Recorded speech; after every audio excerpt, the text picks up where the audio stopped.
बंधुओं बहुत ध्यान से सुनिएगा कुछ बातों को। देखिए, उपदेश जो शिष्य को देना चाहिए वो हम दीक्षा के बाद देंगे, पर उससे पहले जो सावधानियां हैं वो हम पहले ही बता देते हैं। सबसे पहली बात, अभी भी अगर किंचित भी चित्त में ये भावना है कि हमको महाराज जी अच्छे लगते हैं, बस इनकी बातें अच्छी लगती हैं, इनकी कथा अच्छी लगती है, हम इनसे इंप्रेस्ड हैं, बस इसलिए हमको दीक्षा लेनी है, तो आप गलत कर रहे हो।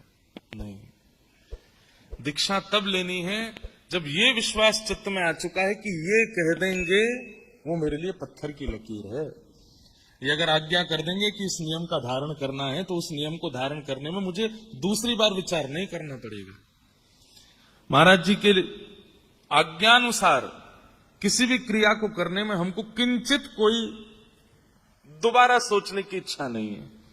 जब ये विश्वास प्रगाढ़ हो चुका हो, कथा सुनकर के, भाव सुनकर के, प्रसंग सुनकर के हम प्रिय लगे हों तो बिल्कुल मत लीजिए।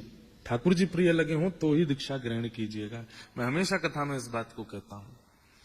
आचार्य की वाणी सुनकर के आचार्य प्रिय लगना चाहिए, ठीक है, उसके प्रति प्रीत्व का भाव होता है, लेकिन उससे अधिक ठाकुर जी प्रिय लगने चाहिए, तभी आप दीक्षा ग्रहण करने के अधिकारी हो। नहीं तो एक बात स्पष्ट मान लीजिएगा, आज दीक्षा लेने के बाद आप जो भी करेंगे पुण्य, उसका फल तो मिलेगा आपको, और जो भी करेंगे पाप, उसका फल मिलेगा हमको। कभी अगर हमारे सिर में दर्द हो रहा हो, कभी हमारे कुछ शरीर में दिक्कत हो जाए, तो समझ जाइएगा हमारे किसी गुरु भाई ने कुछ किया है, तभी इनकी अस्वस्थता आ रही है। तो इसलिए बहुत दायित्व वाली, ये कहने वाली बात अब लोग बाग इतने सब जगह से कह रहे हैं, बोले 7 लाख रजिस्ट्रेशन। मैं तो उस समय चक्कर खा के गिर गया। मैंने कि 7 लाख में से 1 लाख ने भी अनुचित किया तो मेरा क्या होगा। तो वो तो एक बात है। अभी भी जितने लोग बाहर खड़े हैं वो थोड़ी देर तो सुन लो भैया, फिर चले जाना। दीक्षा के क्रम फिर वो जो यहाँ विराजमान है, क्योंकि अत्यंत गोपनीय रहस्य है, उसको ज्यादा प्रकाशित उद्घाटित नहीं करना है। तो लोग बागों में ये चर्चा होने लगी, इतने लोगों के रजिस्ट्रेशन हुए। पहली बात तो कई जगह ऐसी अफवाह भी हुई कि सब लोगों से पैसे लेके रजिस्ट्रेशन कर रहे हैं। ऐसा बिल्कुल नहीं, आप सब तो जानते हैं फ्री रजिस्ट्रेशन है। रजिस्ट्रेशन करने का कारण इसीलिए था क्योंकि मुझे कहीं ना कहीं अंदेशा था कि संख्या बहुत हो जाएगी, और रजिस्ट्रेशन एक प्रक्रिया है। हम मानवों का स्वभाव है कि हम प्रक्रिया से करने वाली चीजों में थोड़े आलसी हैं। सहज अगर हम बोल दें कि सीधे फोगला आश्रम आ जाओ, आके दीक्षा ले जाओ, तो यहाँ इतनी भीड़ होती कि तन रखने की जगह नहीं। इसलिए एक प्रक्रिया बनाई कि चलो थोड़ा आदमी को आरकस आएगा, आलस आएगा, तो जिसके मन में भाव नहीं है वो करेगा ही नहीं। तब जाके 7 लाख रजिस्ट्रेशन हुए। तो सोचो अगर हम वैसी खुली छूट देते तो क्या हालत होती। और मैं एक बात बहुत स्पष्टता से जानता हूं, इनमें से 40-45% लोग केवल प्रभाव देख करके करना चाह रहे हैं। हमारी पुनः पुनः प्रार्थना है आपसे, प्रभाव नहीं। आप गुरु के प्रति समर्पण लाइए, उनके स्वभाव से परिचित होइए। ठाकुर जी प्रिय लगने चाहिए, वाणी से, विचार से, भाव से, कथा से, तो ही ये संबंध उचित होगा। तो उनमें से कुछ लोगों को चुना गया है। अभी ऐसा रखा गया है कि रजिस्ट्रेशन तो 2500 लोगों को हमने आमंत्रित यहां किया है। उसके बाद भी बहुत सारे बालक हैं, बहुत सारे युवा हैं, वो चाहते हैं, तो फिर सुबह सुबह यहां ऑफलाइन रजिस्ट्रेशन भी हो रहा है। संख्या भैया देखो, हमारे श्री वैष्णव संप्रदाय में ऐसा नहीं हम मंच से दीक्षा दे दें सबकी हो गई, नहीं। एक एक व्यक्ति को हमारे पास आना पड़ेगा, और एक एक व्यक्ति की प्रक्रियाएं होंगी। उन प्रक्रियाओं के बाद ही वो दीक्षा। अब हमको एक बहुत अच्छी बात लगी कि भाई अगर अपने शिष्य अथाह बनाने हैं तो सारे शॉर्टकट अपना लो।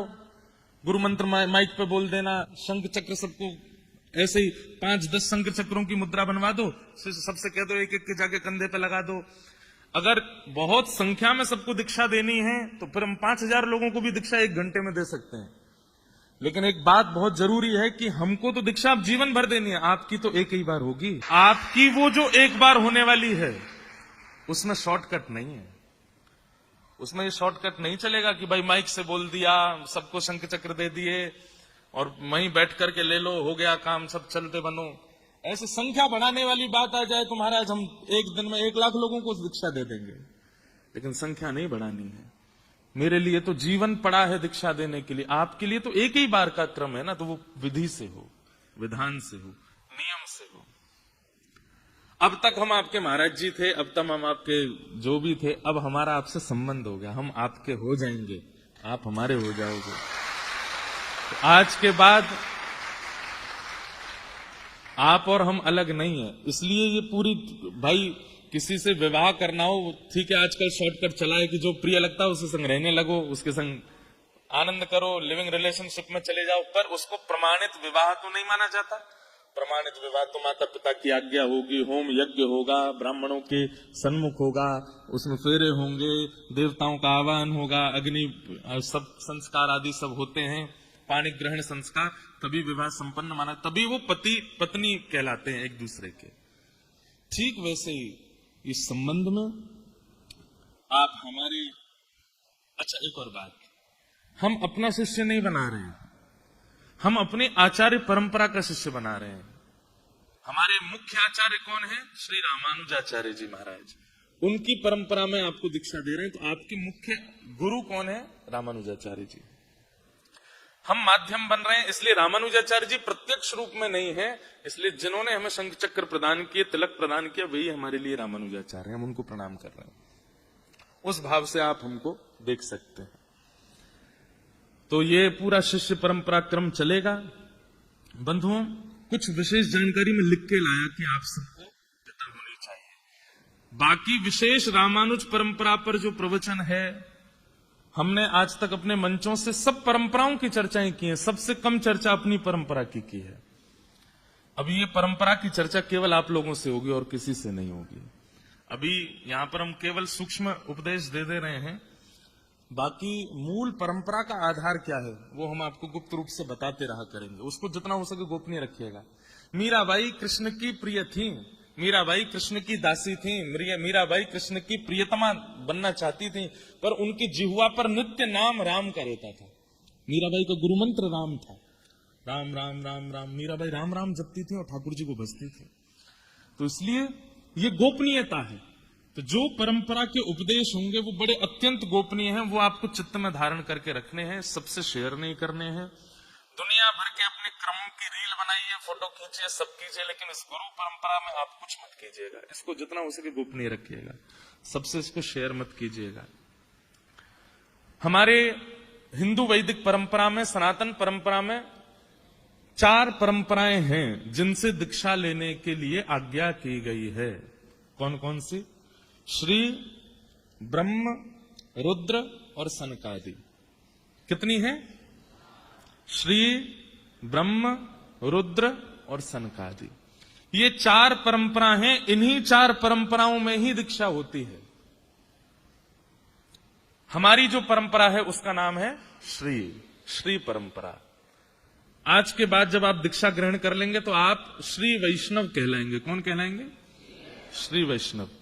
कभी कोई पूछे कि आप किस परंपरा से हैं, तो पहली बात तो आपका स्वरूप बता देना चाहिए कि आप किस परंपरा से हैं। फिर भी सामने वाला नहीं जानता, पूछे कि आपकी परंपरा क्या है, तो उनको कहना हमारी श्री परंपरा है। और श्री को कई लोग नहीं जानते। दक्षिण भारत में श्री परंपरा से आप सब समझ जाते हैं कि ये श्री परंपरा के हैं, परंतु अगर उत्तर भारत में कोई श्री परंपरा, तो कहना है श्री रामानुज संप्रदाय। कौन सा संप्रदाय? श्री परंपरा में, हमारी परंपरा में आचार्य स्वरूप शेषावतार श्री शेषनाग भगवान ही रामानुजाचार्य जी के रूप में आए, और उन्हीं की परंपरा से इस पूरी परंपरा का नाम रामानुज परंपरा हुआ। नहीं तो ये श्री परंपरा है। ठीक है। तो जो 4 संप्रदाय हैं, श्री, ब्रह्म, रुद्र और सनकादि, उनमें श्री संप्रदाय में विशेष रूप से 2 परंपराएं हैं। एक रामानुज परंपरा, एक रामानंद परंपरा। हमारे पूज्य श्री मलुक पीठ वाले महाराज जी, वो रामानंदी परंपरा है, ये रामानुजी परंपरा है। हमारे परम पूजनीय श्री अयोध्या धाम वाले पूज्य श्री राघवाचार्य जी महाराज, ये रामानुज परंपरा में है। हमारा वृंदावन का श्री रंग मंदिर, रंगनाथ मंदिर, ये हमारी परंपरा का। इसलिए आज के बाद आप लोगों का नियम रहेगा कि आप वृंदावन आइए, सब जगह जाइए, लेकिन यहां से निकलने से पूर्व आपको श्री रंग मंदिर जरूर जाना है, रंगनाथ भगवान का दर्शन करना है। वो आपके आचार्य हैं, वो आपकी परंपरा के इष्ट हैं। आज से आपके इष्ट रंगनाथ भगवान हैं, उनको प्रणाम करके जाना है। उसका विस्तार में और बताऊंगा कहां कहां हमारे इष्ट हैं। तो श्री परंपरा में रामानुज और रामानंद परंपरा विशेष रूप से है। दूसरी परंपरा है ब्रह्म परंपरा। ब्रह्म परंपरा में माध्व परंपरा है, जिनमें हमारे गौड़िया वैष्णवाचार्य होते हैं। तो माध्व परंपरा दक्षिण में है, उन्हीं की शाखा गौड़िया वैष्णव परंपरा हुई, जहां हरे कृष्ण महामंत्र की ज्यादा प्रधानता है। तो ये माध्व परंपरा है। श्री ब्रह्म और तीसरे आए रुद्र।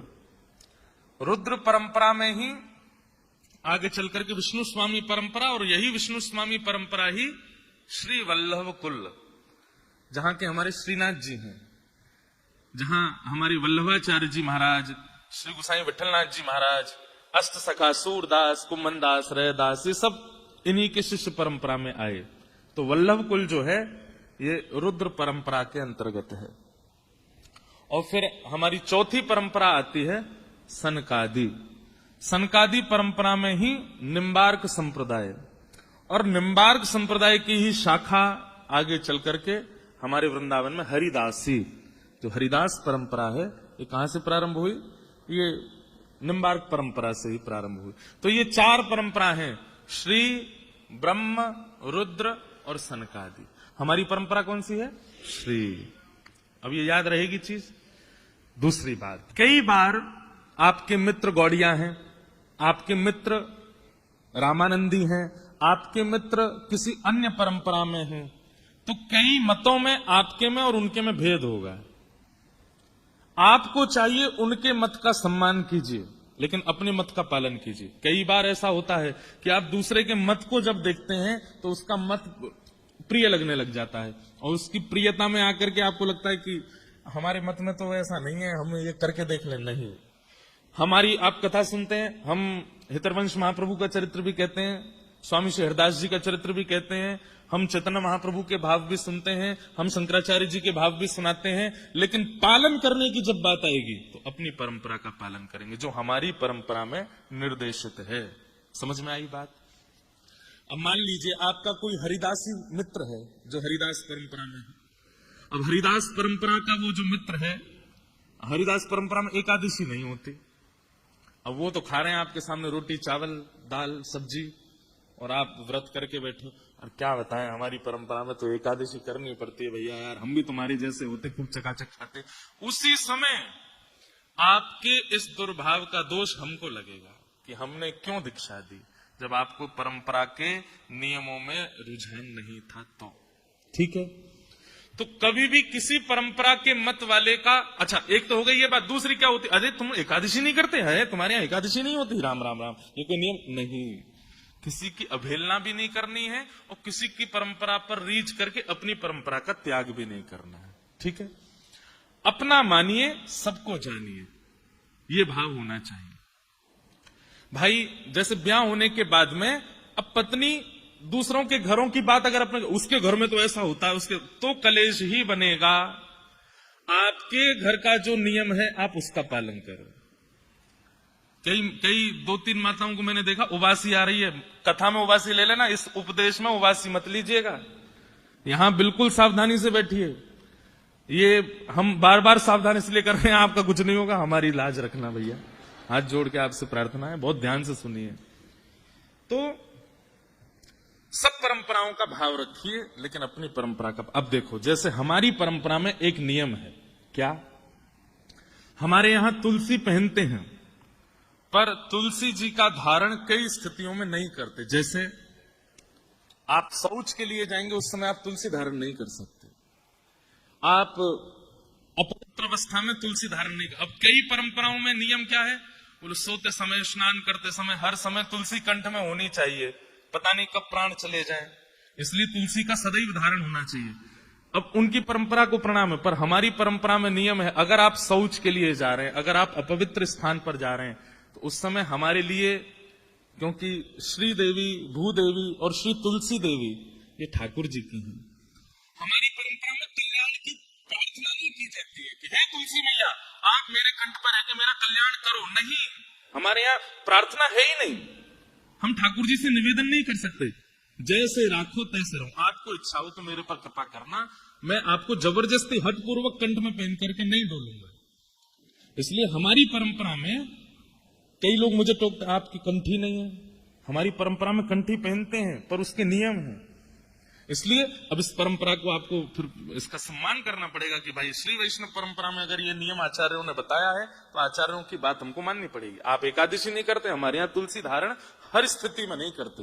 आप तुलसी पहनेंगे, लेकिन जब आप अपवित्र अवस्था या अपवित्र स्थान पर या किसी भी ऐसे भाव में है, उस समय आपको अनोसर करना पड़ेगा। अगर आप हमेशा तुलसी धारण करते हैं तो फिर आपको हमेशा शुद्धि का ध्यान रखना पड़ेगा पड़ेगा पड़ेगा। ठीक है, तो कंठी गले में धारण करके अगर रहते हैं तो फिर आपको बहुत पवित्रता का ध्यान रखना पड़ेगा, तो अनिवार्य है। तो ऐसे ऐसे हमारे भाव हैं। तो ये 4 परंपरा हैं। हमारी परंपरा श्री, उसी परंपरा को रामानुज संप्रदाय कहते हैं। हमारा जो सिद्धांत है वो है विशिष्टाद्वैत। क्या है? विशिष्टाद्वैत। अद्वैत, विशिष्टाद्वैत, ये सब अलग अलग सबके मत हैं। जैसे हमारे मत में ईश्वर मतलब परमात्मा, जीव और प्रकृति तीनों को माना गया है। लेकिन शंकर संप्रदाय में हमारे शंकराचार्य जी महाराज कहते हैं कि नहीं, ये प्रकृति आदि सब मिथ्या है, केवल एक है। सबको प्रणाम है, पर हमारे आचार्यों ने ये मत माना कि जीवात्मा है, परमात्मा है और प्रकृति है। तो इसी 3 भावों को मानने वाले को क्या कहते हैं? विशिष्टाद्वैत। क्या है? हाँ, तो विशिष्टाद्वैत। हम लोग विशिष्टाद्वैत हैं, हमारे यहां तीनों को माना जाता है। तो विशिष्टाद्वैत, ब्रह्म, जीव और प्रकृति। हमारे संप्रदाय का मूल ग्रंथ क्या है? श्री भाष्य। श्री रामानुजाचार्य जी महाराज ने श्री भाष्य की रचना की, श्री भाष्य किया। इसलिए हमारे संप्रदाय का जो मूल ग्रंथ है वो श्री भाष्य है। दक्षिण परंपरा में दाक्षिणात्य जब आप जाएंगे तो वहां पर विशेष रूप से वाल्मीकि रामायण को प्रधान माना जाता है। हमारे यहाँ वाल्मीकि रामायण की प्रधानता है। हमारे 108 दिव्य देश हैं जहां दर्शन करने जाना चाहिए, पर 108 अगर आप नहीं जा सकते हो तो ये कुछ प्रमुख स्थान है। साल में एक बार इन स्थानों का दर्शन अनिवार्य है, जाना पड़ेगा। सबसे पहला श्रीरंगम। श्रीरंगम कहां है? त्रिवेंद्रम, तिरुचि के पास में श्रीरंगम। वहां पर रंगनाथ भगवान शेष शैया पर पड़े हुए हैं। आप वृंदावन उपासना कीजिए, वृंदावन की उपासना, ये हमारे हृदय का भाव है, पर अपने इष्ट को प्रणाम करने एक बार जाना पड़ेगा। जो गांव में रहने वाले लोग हैं, शहर में आ जाते हैं तो एक आध बार गांव तो जाते ही है अपनी परंपरा का निर्वहन करने के लिए। तो ठीक वैसे ही वृंदावन आते जाते रहिए। यहां तो पूरे साल ही आना जाना है, सब करना है, पर एक बार समय मिलने पर इन कुछ स्थानों के दर्शन जरूर करने हैं। पहला तिरुचि के पास में श्रीरंगम। दूसरा तिरुपति में विराजमान श्री वेंकटेश भगवान, तिरुपति बालाजी। तिरुपति बालाजी हमारे गुरु भाई हो जाएंगे आज के बाद में। हमारे ठाकुर जी से 4 संबंध रामानुजाचार्य जी के हैं, पिता, पुत्र, गुरु और शिष्य। ये रामानुजाचार्य जी के 4 संबंध ठाकुर जी से हैं। तो जब कभी भी आप तिरुपति जाइए, तिरुपति बालाजी का दर्शन कीजिए, तो आप उनको एक बार ये कह सकते हैं, गुरु भाई जय श्रीमन नारायण। हाँ, क्योंकि तिरुपति बालाजी ने शंख चक्र ग्रहण किया रामानुजाचार्य जी से। तो दूसरा स्थान हमारे संप्रदाय का प्रमुख कौन सा है? तिरुपति बालाजी, आंध्र प्रदेश में। तीसरा कांचीपुरम। कांचीपुरम में श्री वरदराज भगवान विराजमान है। हमारे व्यासपीठ पे जो सन्मुख बैठ करके कथा सुनते हैं, श्री वरदराज भगवान शंख चक्र गदा धारण करके और आशीष की मुद्रा में खड़े हैं वरदराज भगवान। कैमरा वाले भैया ने जूम कर दे, इतकू कर दे लाला। अच्छा, वो बारो कर रो, यहाँ दिखाई दो। ये वरदराज भगवान है, दिख रहे हैं? रुको रुको, हम अभी दिखा, दिखे? सबको दिख रहा है? ये वरदराज भगवान है। अब देखो, कांचीपुरम जो है वहां पर वरदराज भगवान विराजमान है, उनके दर्शन होते हैं। लेकिन आपने 2-3 साल पहले एक खबर सुनी होगी कि एक भगवान 40 साल बाद जल से बाहर आए हैं और 40 साल बाद उनका दर्शन हुआ केवल 40 दिनों के लिए या 20 दिनों के लिए केवल उनके दर्शन हुए, किलोमीटरों लंबी लाइन थी, और वो फिर से जल में चले गए। अब 40 साल बाद दर्शन होगा उनका फिर से। ये कांचीपुरम के हमारे इष्ट ठाकुर जी। तो अब हमको लोगों को दर्शन कम से कम 35 साल बाद होंगे उनके। तो अभी वहां वरदराज भगवान विराजमान है, लेकिन जलाशय में, सरोवर में विराजमान ठाकुर जी, वो 40 साल के अंदर ही उनका दर्शन होता है। कांचीपुरम में ये हमारे संप्रदाय का प्रमुख स्थान है। और अंतिम स्थान है मेलकोटा, वहां भी आप जा सकते हैं। अब ये मतलब ऐसा नहीं है कि प्रमुख है, पर ये सब आप जा सकते हैं, इसलिए बता। अभी अभी हम होकर के आए हैं, तिरुवनंतपुरम में है श्री पद्मनाभ भगवान, वो भी हमारे संप्रदाय के ठाकुर जी हैं। तो इस प्रकार से ये कुछ प्रमुख स्थान है, यहाँ आप लोगों को जाना चाहिए। साल में एक बार, 2 साल में एक बार, जब आपको अवसर लगे जरूर जाइए। तो ये हमारी संप्रदाय की कुछ हल्की फुल्की जानकारी है। पूर्ण जानकारी तो आप लोगों को विशेष रूप से हम देंगे। उसके लिए जयपुर में जो कथा होने वाली है भक्तमाल जी की इस वर्ष, वो आप लोग विस्तार से श्रवण कीजिएगा। इस बार हम श्रीमद रामानुजाचार्य जी का चरित्र वहां सुनाएंगे और अपनी परंपरा की पूर्ण जानकारी वहां सबको देंगे। हमारे श्री वैष्णव संप्रदाय में 5 संस्कार होते हैं। कौन कौन से 5 संस्कार हैं? सबसे पहला तप्त, दूसरा पुंड्र, तीसरा नाम, चौथा मंत्र और 5वां याग। ये 5 संस्कार सबके होंगे, जितने विराजमान हैं, चाहे वो माताएं, बहनें हैं, भाई लोग हैं, सबके होंगे। बहुत ध्यान से सुनिएगा। सबसे पहला संस्कार होगा आपका तप्त संस्कार। तप्त संस्कार में क्या होगा? वरदराज भगवान के दोनों तरफ जो शंख चक्र विराजमान है, बाहर किए गए जो यज्ञ है, वो यज्ञ की अग्नि आएगी और उनमें ये थोड़े थोड़े तप करके, थोड़ा इनको उष्ण करके आपके दोनों भुजाओं पर इनको धारण कराया जाएगा। वैसे तो बहुत तप्त धारण करते हैं, लेकिन हम ज्यादा तप्त तो नहीं देंगे, पर इतने तप्त होते हैं कि इनका जो चिन्ह है, फिर वो चिन्ह यहाँ अंकित हो जाता है, शंख चक्र यहाँ विराजमान हो जाते हैं। कई जगह शीतल दीक्षा दी जाती है, जैसे हमारी निम्बार्क परंपरा में शीतल दीक्षा दी जाती है, दक्षिण में माध्व परंपरा में तप्त दीक्षा दी जाती है। ऐसे सब परंपराएं हैं, पर हम लोग तप्त दीक्षा लेंगे। तो यहाँ पर बाहर यज्ञ की अग्नि आएंगी, उनमें थोड़े थोड़े तप्त होकर के फिर आपके दोनों भुजाओं पर, वैसे तो कंधे पर होता है, भाई लोगों को कंधे पर होगा और हमारी माताओं को, बहनों को यहाँ भुजा के ऊपर होगा। इसलिए हमने निवेदन किया था कि आप ऐसे वस्त्र पहनिएगा कि ये ऊपर करने में यहाँ पर अनुचित ना लगे। तो यहाँ पर धारण होगा, भाई लोगों को इधर धारण होगा। देखो हमारा शंख दिख रहा है सबको, यहाँ शंख विराजमान है। दिखा दे भैया लाला। अच्छा वो तुम यार उस पर ही इशारा कर दे, तो वो दिखाए। वो ये शंख विराजमान है, दर्शन हो रहे हैं। ये देखो यहाँ शंख है, इधर चक्र है। इनके लिए 2 बातें ध्यान रखिएगा। तप्त मुद्रा देने के बाद में आपके यहाँ चंदन लगा दिया जाएगा, ताकि थोड़ा जलन ना। इतने गर्म देंगे ही नहीं हम, वो चिंता नहीं करना, बहुत हल्का सा देंगे। और वैसे गर्म मिल जाए तो अच्छी बात है। ये मुद्राएं धारण जैसी होंगी, कल जब आप स्नान करेंगे तो अगर मुद्रा बन जाए तो फिर नारायण भगवान का थोड़ा नृत्य कर लेना, नाच लेना। देखो मुद्रा प्रकट हो गई, ठाकुर जी ने अपने शंख चक्र हमको प्रदान कर दिए। इन मुद्राओं का मतलब है साक्षात ठाकुर जी अब हमारे अंदर विराजमान है, शंख चक्र लेकर के बैठे। अगर मुद्रा धारण हो जाती है तो इस पर साबुन नहीं लगाना कम से कम 3-4 दिन तक, और जोर से इसको रगड़ना नहीं। जल पड़े पर उसके बाद फिर जल ऐसे बस उसको सुखा लीजिएगा स्नान के बाद में, और फिर चंदन लगा करके, जो आपको चंदन मिलेगा वो इस पर रोज लगा लिया करना। 2-3 दिन तक ये धारण करना। अगर अच्छे से मुद्रा आ गई तो 35 साल तक मुद्राएं जाएंगी नहीं, ये मुद्रा रहेंगी। ये ऐसे ये काली नहीं पड़ेंगी। ये आपकी, जैसे कई बार होता है ना शरीर में